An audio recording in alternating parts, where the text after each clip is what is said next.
കാട്ടുചോലക്കുളിരലയോട് കാറ്റു പറഞ്ഞൊരു കഥയാണീ. കുരുന്നുപൂവിൻ കവിളുരുമി കരിവൻ തോതിയ കഥയാണീ. കാട്ടുചോലക്കുളിരലയോട് കാറ്റു പറഞ്ഞൊരു കഥയാണീ. കുരുന്നുപൂവിൻ കവിളുരുമി കരിവൻ തോതിയ കഥയാണീ. കഥ കഥ കഥ കാക്കത്തൊള്ളായിരം, കഥ കഥ കഥ കാക്കത്തൊള്ളായിരം.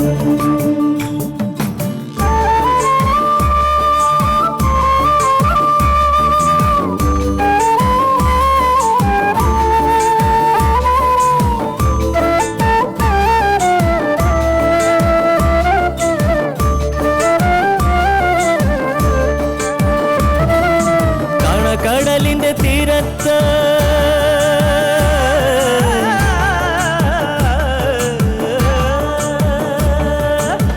കടലിന്റെ തീരത്തണയണ തിരകൾ പറയണ കഥയാണ്. കായലോളത്തിലെ കളിയോടം കണ്ട കന്നിനിലാവിന്റെ കഥയാണ്. പടവരമ്പത്തെ പുൽനാമ്പിനോട് പുലരി പറഞ്ഞൊരു കഥയാണ്. മാനം മുട്ടണ കൊടുമുടിയോട് മൂവന്തി പറയണ കഥയാണ്. മൂവന്തി പറയണ കഥയാണ്. കഥ കഥ കഥ കാക്കത്തൊള്ളായിരം. മോക്ക് വേണ്ടി വാങ്ങിച്ചു വെച്ച സ്വർണം ഒന്നെടുത്തു മറിച്ച ഇവിടുത്തെ പ്രശ്നങ്ങൾക്ക് ഒരു പരിഹാരമാകും.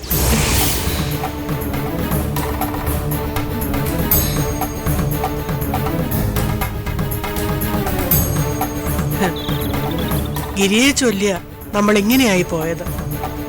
പക്ഷേ ആ ആഭരണങ്ങൾ അതെന്റെ കയ്യിലല്ല, ചേച്ചിയുടെ കൈ കാണുമല്ലോ. എന്നായാലും മോടെ കയ്യിലിരിക്കേണ്ടതല്ലേ? ഗംഗ ഈ വീടിന് വേണ്ടി ഇത്രയും ചെയ്തെന്നറിയുമ്പോ ഗിരി എത്രമാത്രം സന്തോഷിക്കുമെന്ന് ഓർത്തെ. അവന് പിന്നെ മോളെ ജീവനായിരിക്കും. ഇപ്പോഴും അങ്ങനാ. എന്നാലും ചേച്ചിയെ വിളിക്കാനും ചോദിക്കാനും നിൽക്കണ്ട, നേരിട്ടങ്ങ് ചെന്നാ മതി. നീയിപ്പോ ബാങ്ക് ലോക്കറിലാണെങ്കിൽ അന്നേരം പോയി എടുക്കാവുന്നല്ലേ ഉള്ളൂ. ആ സ്വർണം കിട്ടിയ ഈ വീട് രക്ഷപ്പെടും. കിട്ടാതിരിക്കാൻ എന്താ, ഗംഗ സമ്മതിച്ചല്ലോ.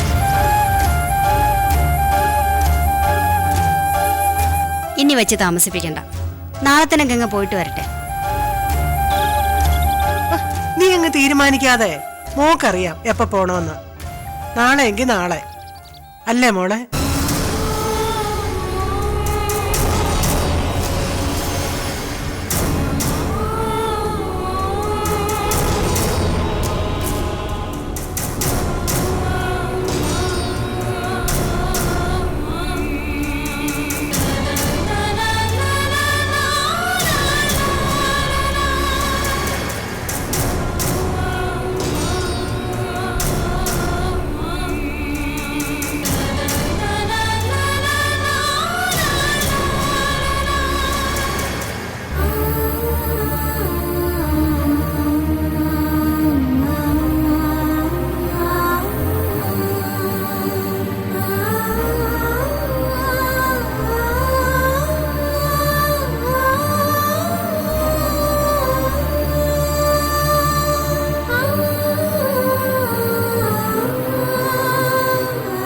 വല്ലാത്തൊരു ധർമ്മസങ്കടമാണ് ഗംഗ അനുഭവിക്കുന്നത്.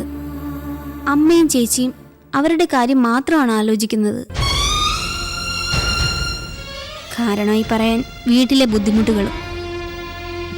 ഗംഗയ്ക്ക് അതുമാത്രം ആലോചിച്ച പോരല്ലോ. അവരുടെ താല്പര്യപ്രകാരം സ്വർണം വാങ്ങാൻ പോകുന്നതിനോട് എനിക്ക് ഒട്ടും താല്പര്യമില്ല.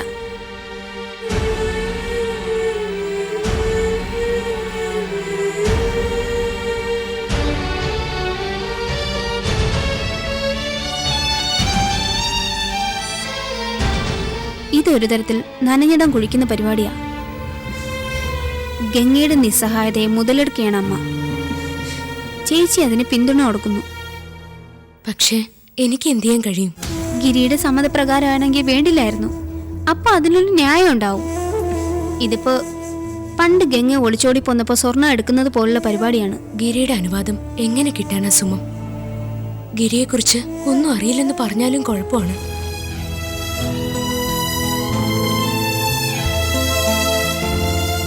സുമം പറഞ്ഞില്ലേ, അമ്മയും ചേച്ചിയും അവരെക്കുറിച്ച് മാത്രമാണ് ആലോചിക്കുന്നതെന്ന്. അതിൽ നിന്നും വ്യത്യസ്തമല്ല ഞാനും. എന്നെക്കുറിച്ച് മാത്രം ആലോചിക്കേണ്ടി വരുന്നു എനിക്ക്. ഇതുവരെ അവർ രണ്ടാളും സംസാരിച്ചത് സ്നേഹത്തിന്റെ ഭാഷയില്ല. അതേസമയം ഈ ആവശ്യം നിരസിച്ച ആ സമീപനത്തിന് മാറ്റം ഉണ്ടാവും. അത് മാത്രമല്ല, പെരുമാറ്റവും മാറും.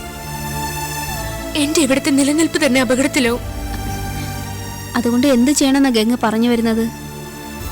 അമ്മ ആവശ്യപ്പെട്ടത് ചെയ്യുകയല്ലാതെ വേറെ എന്താ വഴി? പോയി സ്വർണം ചോദിക്കാനോ? അത് കുറച്ചില്ല ഗംഗേ. എന്നാ പകരം ഒരു മാർഗം പറഞ്ഞതാ.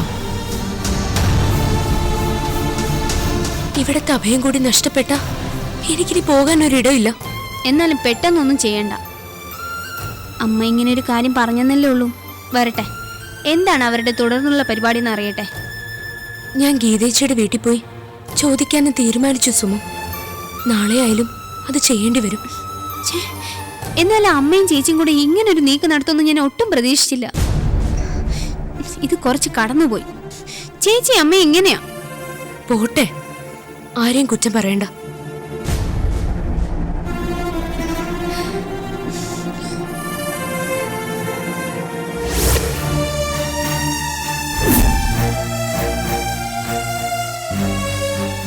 നിന്റെ അമ്മയുടെ കാര്യത്തില് ഞാനൊരു അഭിപ്രായം ചോദിച്ചിരുന്നു.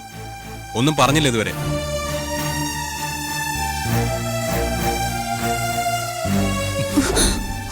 ബെഡ്ഷീറ്റ് ഒരുക്കാൻ നിനക്ക് വേറെ എന്തെങ്കിലും ഗസ്റ്റ് വരുന്നുണ്ടോടി? രമേശ് ചേട്ടാ, അപ്പൊ വായിൽ നാക്കുണ്ട്. നിന്റെ അമ്മയെ ഭ്രാന്താശുപത്രിയിലാക്കണോ അതോ ഗംഗയുടെ അടുത്ത് വിടണോന്ന് ഞാൻ ചോദിച്ചിരുന്നതാ. മൂത്ത മകളല്ലേ, അതുകൊണ്ട് ചോദിച്ചതാ. ഉത്തരം എന്തായാലും എനിക്കൊന്ന് അറിയണം. ഈ പറഞ്ഞ രണ്ടിടത്തേക്കും അമ്മയെ അയക്കുന്നതിൽ എനിക്ക് അഭിപ്രായമില്ല. രണ്ടായാലും അത് ഒഴിവാക്കല. സ്ഥിരബുദ്ധിയില്ലാത്ത സ്ത്രീയാണ് അവര്. സ്ഥിരബുദ്ധിയില്ലാത്ത സ്ത്രീ? കുറച്ചുനാൾ മുമ്പ് വരെ സ്വന്തം മകനെ പോലെ നിങ്ങളെ ആ സ്ത്രീ സ്നേഹിച്ചിരുന്നു. അന്ന് നിങ്ങൾക്ക് അവരെ അമ്മയായിരുന്നു. പഴയ എപ്പിസോഡൊന്നും എനിക്ക് കാണണ്ട.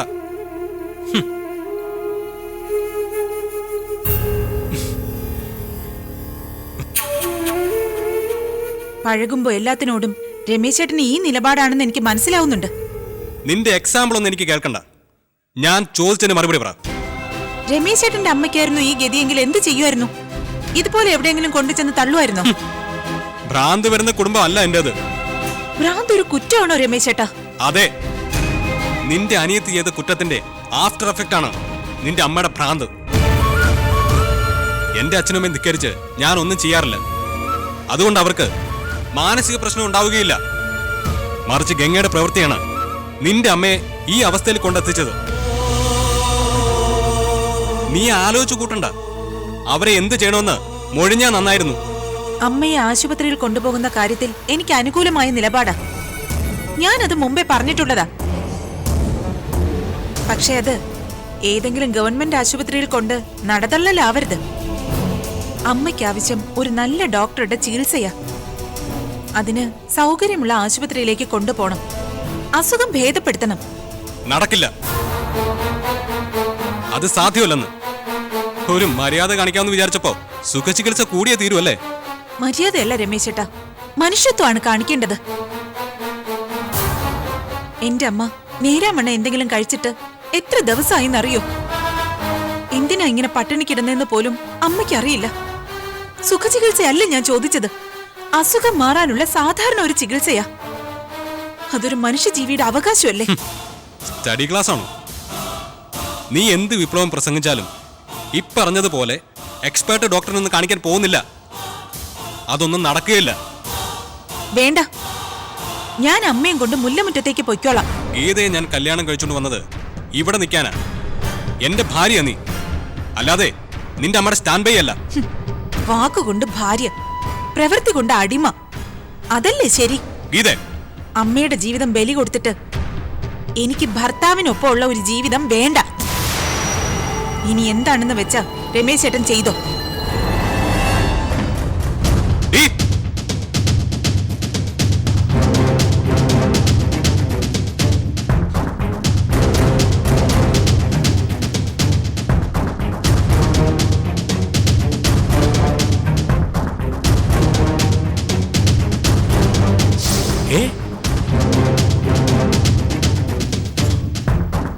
മുഖത്തടിച്ച പോലെ ഇത് പറഞ്ഞിട്ട് പോയത്. കൈ നിവർത്തി അവിടെ കരണക്കുറ്റി നോക്കി ഒന്ന് കൊടുക്കാൻ പാടില്ലായിരുന്നോടാ നിനക്ക്? അതുകൊണ്ട് പ്രശ്നത്തിന് പരിഹാരമാവോ? ഒന്നുകിൽ നല്ല ഡോക്ടറുടെ ട്രീറ്റ്മെന്റ്, അല്ലെങ്കിൽ മുല്ലമറ്റത്തേക്ക് യാത്ര. ഈ രണ്ടിലൊരു ഓപ്ഷനേ ഉള്ളൂ അവൾക്കെന്ന്. രണ്ടും നടക്കില്ലെന്ന് രമേശൻ പറഞ്ഞില്ലേ? അപ്പോഴാ പിണങ്ങിപ്പോയത്. ഇങ്ങനെയൊരു പ്രതികരണം അവളുടെ ഭാഗത്തുനിന്ന് ഞാൻ ഒട്ടും പ്രതീക്ഷിച്ചില്ല. അവളെയും തള്ളയും കൂടി മുല്ലമുറ്റത്തേക്ക് പറഞ്ഞയക്കുന്നത് ശരിയാവില്ല. അതാലോചിക്കാനേ സാധ്യമല്ല. ഇപ്പൊ തന്നെ നഷ്ടക്കൊള്ളാ നമ്മള്.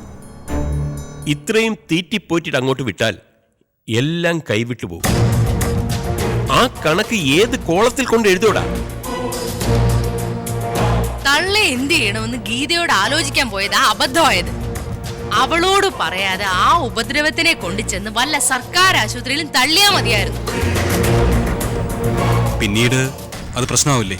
എന്തു പ്രശ്നം? അവൾ ഇവിടെ കിടന്ന് കയറ് പൊട്ടിക്കാൻ നോക്കുമായിരിക്കും. അന്നേരമാ നിന്റെ കൈക്ക് എല്ലുണ്ടെന്ന് തെളിയിക്കേണ്ടത്. ഇതിപ്പോ ഒരു തീരുമാനം എടുക്കാൻ വയ്യാത്തൊരു സാഹചര്യമാണല്ലോ. ഒന്നും കളഞ്ഞു കുളിക്കാനും വയ്യ, ഒന്നും അങ്ങോട്ട് കയ്യിലോട്ട് വന്ന് ചേരുന്നുമില്ല. തൽക്കാലം ഈ സ്ഥിതി തുടരട്ടെ അച്ഛാ. എത്ര നാൾ തുടരട്ടെ എന്ന്? ഗംഗ അവളുടെ അമ്മയുടെ കേസിൽ വെറുതെ ഇരിക്കില്ലെന്ന എന്റെ ഊഹം. അവളുടെ നീക്കം എന്താണെന്ന് അറിയട്ടെ. എന്തറിയാനാ? രമേശൻ പറഞ്ഞത് ശരിയാ. ഗംഗ ചിലപ്പോ ശാരദാമ്മയെ ചികിത്സിക്കാനുള്ള സാധ്യതയുണ്ട്. അവളുടെ മറ്റവൻ ഇതിനോടകം വിളിച്ചോ കാശയച്ചോ എന്നൊന്നും നമുക്കറിയില്ലല്ലോ. അല്ലേലും ദാക്ഷായണി തള്ളയുടെ കാഞ്ഞ ബുദ്ധിയില് ചികിത്സയുടെ ഐഡിയ പോവും. അങ്ങനെ ഒരു ഇരയിട്ടാൽ നാളെ കിട്ടാൻ പോകുന്നത് മുല്ലമുറ്റത്തെ സംതിങ് അല്ല, എവരിത്തിങ് ആണെന്ന് ആ പെണ്ണുപിള്ളയ്ക്ക് അറിയാം. അല്ല, അതുകൊണ്ട് എന്ത് ചെയ്യണമെന്നാ നിങ്ങൾ അച്ഛനും മോനും പറയുന്നത്? ഗംഗ അവരുടെ അമ്മയുടെ ചികിത്സാ ചുമതല ഏറ്റെടുക്കാൻ വരുമെന്ന് നോക്കാം. അങ്ങനെ വന്നാലേ നമ്മൾ എന്ത് തീരുമാനം എടുക്കണമെന്ന് അപ്പോഴാലോചിക്കാം. ഏത്? എനിക്കിതിൽ അഭിപ്രായമില്ല, പ്രതിഷേധം ഉണ്ട് താനും. സൗദാമിനി, അല്ല, കൂടി ആലോചനയും കൊണ്ട് ഇരുന്നിരുന്ന് ദിവസങ്ങൾ കടന്നു പോവുക, ഒന്നോട്ട് നടക്കുന്നുമില്ല.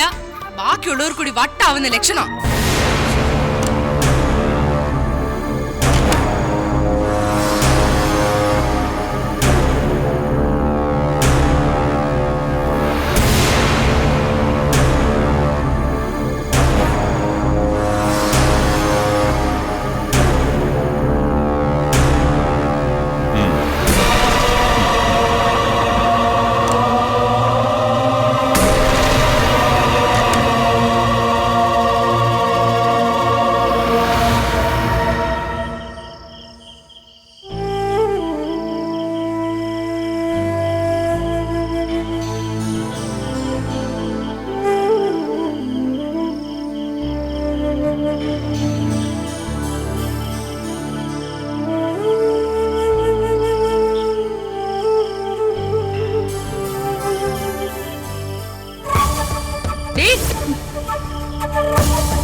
നീ നിന്റെ അമ്മച്ചിയും കൊണ്ട് മുല്ലമുറ്റത്തേക്ക് പോവോ? അല്ല, അങ്ങനെ പറഞ്ഞ് നീ രമേശിനെ ഭീഷണിപ്പെടുത്തിയെന്ന് കേട്ടു. ഭീഷണിയല്ലമ്മേ, എന്റെ അഭിപ്രായം ചോദിച്ചപ്പോ ഞാൻ അങ്ങനെ പറഞ്ഞു. സുഖമില്ലാത്ത അമ്മയെ ഞാൻ എങ്ങനെയാ ഒഴിവാക്കുന്നത്? ഓ, അപ്പൊ സുഖമുണ്ടായിരുന്നെങ്കിൽ നീ ഒഴിവാക്കുമായിരുന്നു. ദേ, ഇത്രയും നാൾ തള്ള ഇവിടെ നിന്നു. ആരെങ്കിലും ഒന്ന് തുമ്മിയ മൂക്കൊലിപ്പിച്ചോണ്ട് നടന്നാ മതി നിനക്ക്. അല്ലാതെ നീ അവർക്ക് വേണ്ടി എന്ത് ചെയ്തു?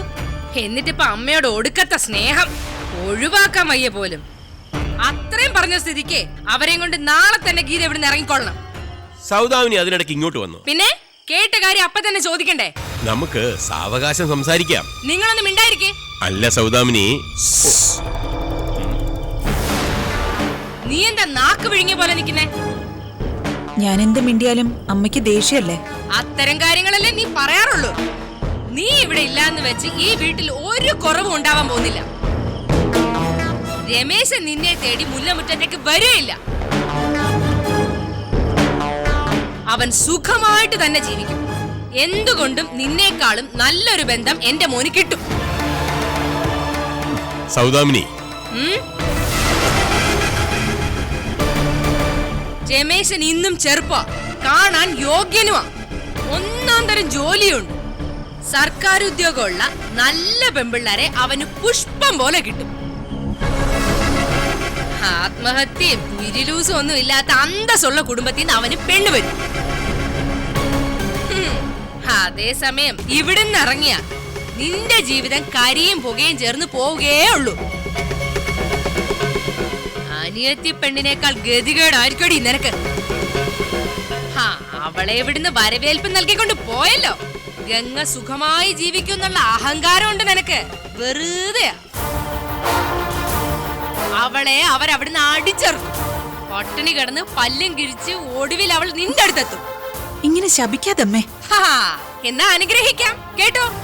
അവസാനം നീയും നിന്റെ തള്ളയും അവളും കൂടി നരക യാതന അനുഭവിക്കും. അത് ഞാൻ കാണും. സൗദാമിനിയാ പറയുന്നേ. മതി സൗദാമിനി, ഇങ്ങോട്ട് വന്നേ. അല്ല, ഇത്രയെങ്കിലും പറയണ്ടേ? അവൾ അമ്മച്ചിയും കൊണ്ട് കുടുംബത്ത് പോകും പോലും. എന്ത് കാര്യത്തിലാടി നീ ഇങ്ങനെ പറഞ്ഞത്? ആരാ നീ? നിനക്ക് കുറവുകൾ മാത്രമേ ഉള്ളൂ. പറഞ്ഞാ ഇവിടെ തീരില്ല. വാന്നേ, ബാക്കി പിന്നെ പറയാം. വാ വാ വാ.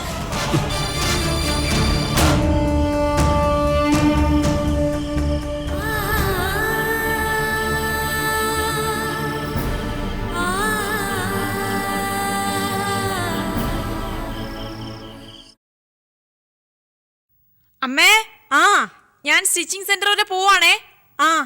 താമസിക്കില്ല കേട്ടോ.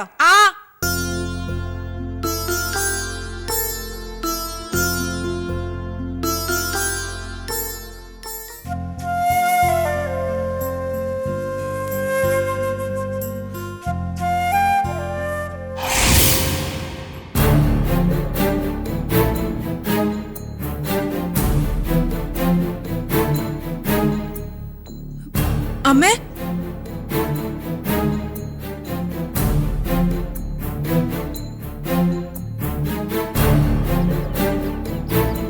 എന്തു പറ്റി ഗംഗേ? പെട്ടെന്ന് ഇങ്ങനൊരു വരവ് എന്താടി? അങ്കിളും ആന്റി ഇല്ലേ?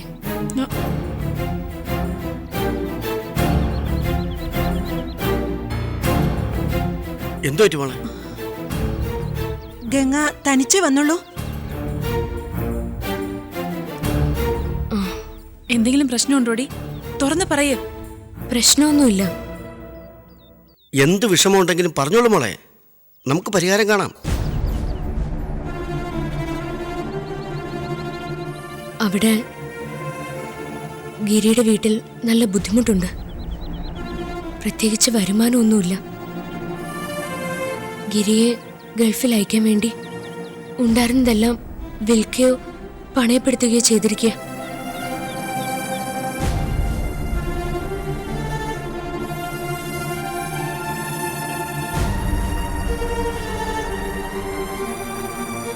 അതുകൊണ്ട്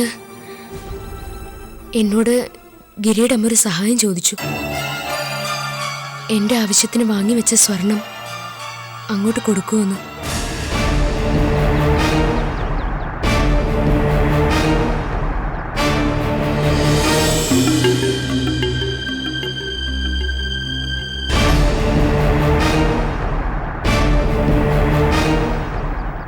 അമ്മയും ഗിരിയുടെ ചേച്ചിയും കൂടിയാ സംസാരിച്ചത്.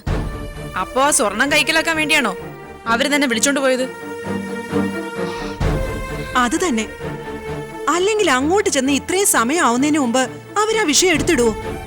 അങ്ങനെയല്ല, ആ വീട്ടിലെ സാഹചര്യം അതാ. സത്യം പറ മോളെ, എങ്ങനെയാ അവിടെ നിന്നോടുള്ള പെരുമാറ്റം? സ്നേഹമായിട്ടാ. വേറെ പ്രശ്നമൊന്നുമില്ല അങ്കിൾ. മറ്റു നിവൃത്തിയില്ലാത്തതുകൊണ്ട് മനസ്സില്ല മനസ്സോടെയാ ഇക്കാര്യം ഗിരിയുടെ അമ്മ എന്നോട് സംസാരിച്ചത്.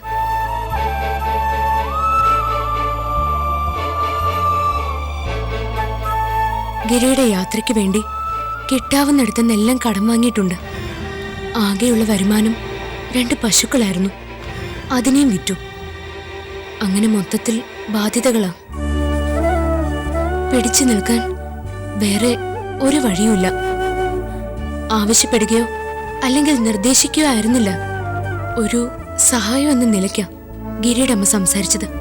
നീ ഇപ്പൊ അങ്ങോട്ട് ചെന്നില്ലായിരുന്നെങ്കിൽ അവരെന്ത് ചെയ്യുമായിരുന്നു? എങ്ങനെ കടം വീട്ടുമായിരുന്നു? അപ്പോ ഇത് അവസരം മുതലാക്കാനുള്ള പരിപാടിയാണ്. അതിനുള്ള അടവായിട്ടാ നിന്നോടുള്ള സ്നേഹപ്രകടനം. അത് പ്രകടനം മാത്രമാണെന്ന് സംശയിക്കണം. ഇങ്ങനെ എല്ലാ കാര്യത്തിലും അങ്ങ് സംശയിക്കാതെ മോളെ. അച്ഛൻ വിചാരിക്കുന്ന പോലെയൊന്നും അല്ല. ഗിരിയുടെ അമ്മ ഇവിടെ വന്നപ്പോഴേ ഞാൻ പറഞ്ഞില്ലേ അവരെ പൂർണ്ണമായി വിശ്വസിക്കരുതെന്ന്. ഒന്ന് ഇരുട്ടി വെളുക്കുമ്പോഴേക്കും ശത്രു മിത്രമാവണമെങ്കിൽ അതിന്റെ പിന്നിൽ എന്തോ ദുരുദ്ദേശം ഉണ്ടെന്ന് ഊഹിക്കാവുന്നേ ഉള്ളൂ. നമ്മളിപ്പോ കേട്ടറിഞ്ഞതല്ലേ ഉള്ളൂ. ഗംഗ അവിടുത്തെ സമ്പ്രദായങ്ങൾ കണ്ടറിഞ്ഞതല്ലേ. മോള് പറയട്ടെ, ഗിരിയുടെ വീട്ടിൽ എന്തെങ്കിലും അപാകതയായിട്ട് അനുഭവപ്പെട്ടോ? എനിക്കങ്ങനെ സംശയമില്ല ആന്റി. അമ്മ എനിക്ക് പ്രത്യേക പരിഗണന തരുന്നുണ്ട്. മുൻകോപക്കാരിയാ, പക്ഷേ എന്റെ അടുത്തൊരു കറുത്ത വാക്കുപോലും പറഞ്ഞിട്ടില്ല. ഇത്രയും സ്വാതന്ത്ര്യത്തോടെ ആഭരണത്തിന്റെ കാര്യം തുറന്ന് സംസാരിച്ചപ്പോ ഞാൻ എങ്ങനെയാ ഓരോന്ന് സംശയിക്കുന്നത്? ഗിരിയെ പറ്റി ഇനിയും വിവരമൊന്നും ഇല്ല അല്ലേ മോളെ? ഇല്ല. ഒരു വീണ്ടു വിചാരമില്ലാതെ ആ സ്ത്രീയുടെ വാക്ക് കേട്ട് ഉള്ള സ്വർണമെല്ലാം അവരെ ഏൽപ്പിക്കുന്ന കാര്യത്തിൽ എനിക്ക് എതിർപ്പുണ്ട്. പിന്നെ നിന്റെ സ്വർണം.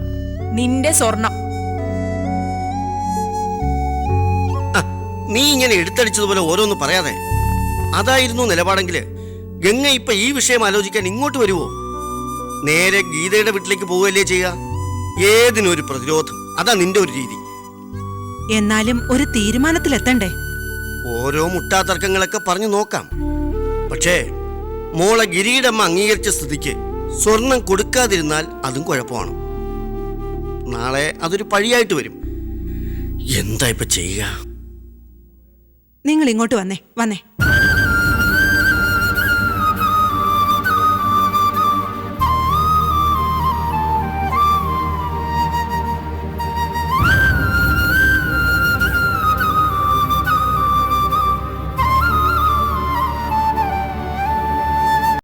ഓണം കഴിഞ്ഞു. കണ്ണുനീർ കൊണ്ട് പൂക്കളം ഒരുക്കാനായിരുന്നു ഗംഗയുടെ വിധി.